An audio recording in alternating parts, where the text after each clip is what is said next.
दोस्तों आज हम बात करेंगे इंटरोगेटिव सेंटेंस का। इंटरोगेटिव सेंटेंस उसे कहते हैं a sentence which is used to ask the question is called interrogative sentence. It has two types और parts युग में से।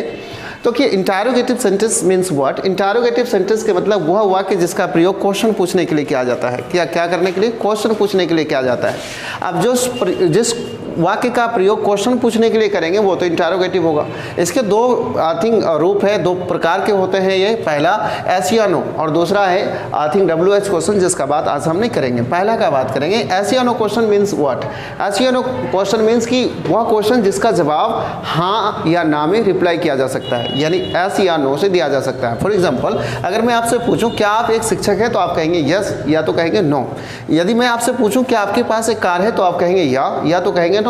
अगर मैं आपसे पूछूं क्या आप अंग्रेजी बोलते हैं तो आप फिर वहां जवाब यस या नो के साथ दे सकते हैं। इसके मतलब इन सभी क्वेश्चंस को हम कहेंगे यस या नो क्वेश्चन। है किसका पार्ट? तो इंटरोगेटिव सेंटेंस का पार्ट है।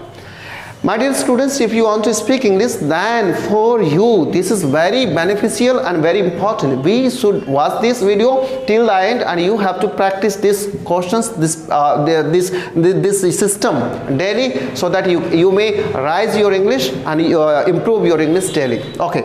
तो अगर हम बात करें क्या आप एक शिक्षक हैं, तो इस वाक्य को अगर मैं आपसे बनाने के लिए कहूँ तो क्या बनाएंगे? आप बनाएंगे आर यू अ टीचर। बिल्कुल सही बात, आप ऐसा बनाएंगे आर यू अ टीचर। लेकिन अगर मैं दूसरा वाक्य में आपसे पूछूं कि क्या आपके पास एक कार है, तो कुछ बच्चे हैबिचुएटेड हैं वो सही बनाएंगे और कुछ बच्चे हैबिचुएटेड नहीं है वो गलत बनाएंगे। वो आपसे कह देंगे आर यू आ कार। देखिए दोस्त, अगर आपने बना दिया आर यू अ कार तो क्या होगा? ये सेंटेंस सही होगा कि गलत होगा? तो 100% गलत है। क्यों? क्योंकि आर लगाने से क्या पता चलता है? सब्जेक्ट का स्टेट पता चलता है। इस बात को आप नोट करना, क्या कहना चाहते हैं। ये सब्जेक्ट है हमारा, सब्जेक्ट का स्टेट जब जानना हो, सब्जेक्ट का स्टेट मीन्स कि सब्जेक्ट क्या है, सब्जेक्ट मतलब कैसा है। अगर आपको उस चीज़ का इंफॉर्मेशन लेनी हो तो आप आर से बातचीत करेंगे, इज से करेंगे, एम से करेंगे, वॉज से करेंगे, वर से करेंगे। यानी प्रेजेंट है तो इज एम आर, पास्ट है तो वॉज वर और फ्यूचर है तो विल बी से करेंगे। जैसे क्या आप एक शिक्षक हैं, तो शिक्षक होना एक अवस्था की बात है, प्रोफेसर का होना एक अवस्था की बात है। उसी प्रकार से जब भी आप अपना स्टेटस बताना चाहेंगे, जब अपना लेवल आप बताना चाहेंगे, जब स्टेट बताना चाहेंगे तो इज एम आर के साथ, या किसी का लेवल पूछना चाहेंगे तो इज एम आर के साथ। तो आपने कहा are you a teacher. But यहाँ पे क्वेश्चन देखिए क्या है, क्या आपके पास एक कार है? तो यहाँ पे जो आप शब्द है ना दोस्त, यहाँ पे यह सब्जेक्ट है और आप सब्जेक्ट का अवस्था नहीं पूछ रहे हैं, बल्कि सब्जेक्ट किस चीज पे अधिकार रखता है वो पूछ रहे हैं। तो जब आप सब्जेक्ट किस पे अधिकार रखता है, सब्जेक्ट का पोजीशन आपको जानना होता है, तो पोजीशन जानने के लिए आपको इज एम आर का प्रयोग नहीं करना होता है, बल्कि किसका करना पड़ता है? हैव का।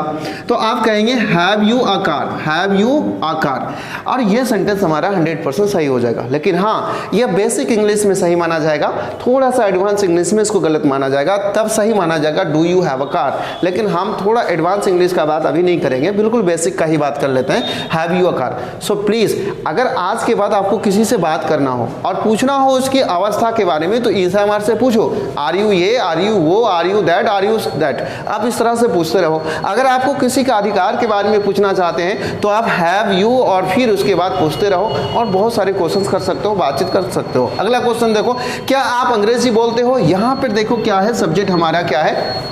आप। यानी यहाँ पे भी सब्जेक्ट सेम है, लेकिन यहाँ सब्जेक्ट का हम ना तो स्टेट जानना चाहते हैं, यहाँ पे सब्जेक्ट का स्टेट हम लोग जानना नहीं चाहते हैं, ना तो पोजीशन जानना चाहते हैं। ध्यान देना, ना तो सब्जेक्ट का स्टेट जानना चाहते हैं, ना तो सब्जेक्ट का पोजीशन जानना चाहते हैं। ये दोनों में से कुछ नहीं जानना चाहते।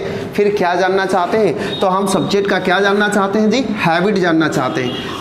क्या जानना चाहते हैं? हैबिट, यानी कि एक्शन क्या करता है सब्जेक्ट, क्या कार्य करता है वो जानना चाहते हैं और उसका हैबिट्स को जानना चाहते हैं। तो जब आपको सब्जेक्ट का हैबिट जानना पड़े तो आप डू या डज के साथ जाते हैं, इसलिए आपको कहना है डू यू स्पीक इंग्लिश। और जैसे आपने कहा डू यू स्पीक इंग्लिश, तो आपका सेंटेंस बन के तैयार हो गया, डू यू स्पीक इंग्लिश, और सही सेंटेंस बिल्कुल बन चुका है, डू यू स्पीक इंग्लिश। फिर एक बार again I just repeat you, क्या कहना चाहते हैं देखना। जब आप किसी बंदा से पूछना चाहते हैं, अच्छा दोस्त एक बात बताओ, जब आप कन्वर्सेशन करना चाहते हैं, कम्युनिकेट करना चाहते हैं किसी से, तो क्या खुद से करते हैं? हाँ, कभी खुद से भी गुनगुना लेते हैं, लेकिन वर्बली हम लोग दो व्यक्ति के साथ एटलीस्ट बात करते हैं। तो कैसे बात हो पाती है? जैसे मान लो कोई बंदा यहाँ है और मैं यहाँ हूँ, दोनों खड़े होकर ऐसे चुपचाप खड़े रह जाए तो बातचीत नहीं हो सकती। तो बातों को स्टार्ट करने के लिए हम लोग कहते हैं आप कैसे हैं? वो कहता है मैं ठीक हूँ। बताइए आप कैसे हैं? तो फिर आपका ये कैसा है, फिर वो कैसा है। तो इस तरह से आप लोग बातचीत करना स्टार्ट करते हैं। बिना क्वेश्चनिंग का तो बातचीत नहीं हो सकती है,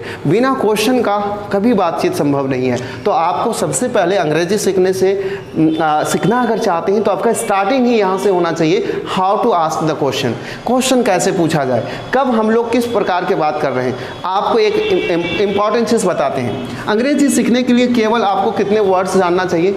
24 वर्ड्स के यूजेस जानना चाहिए आपको, जिससे कहते हैं auxiliary verb. Is, am, are, was, were, have, has, had, do, does, did, can, could, may, might, shall, should जो है 24 एक्सिलरी वर्ब्स। अगर आप इसके कॉन्सेप्ट को समझ जाते हैं तो फिर आपको आगे की वर्ड्स आपको केवल याद करना है, कॉन्सेप्ट नहीं समझना है, वो ऑटोमेटिकली आप समझ जाएंगे।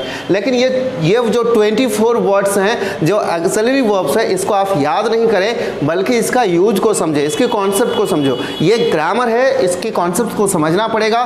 बाकी के रेस्ट ऑफ द वर्ड्स को आप याद करोगे, काम चलेगा। दिक्कत यह है कि हम इसको भी याद करने लगते हैं, इसको याद करने से काम नहीं चलेगा। Axillary verbs shouldn't be remembered by the student, it is conceptual, so you have to study it by your teacher and by self study how you can do it, you should do it. Then what you have to do the next step, that is the types of sentences, kinds of sentences. There are 5 types of sentences which all should be learned by you. अगर आपने उन चीज़ों को कर पाए तो फिर आपको अंग्रेजी बोलने से कोई नहीं रोक सकता है।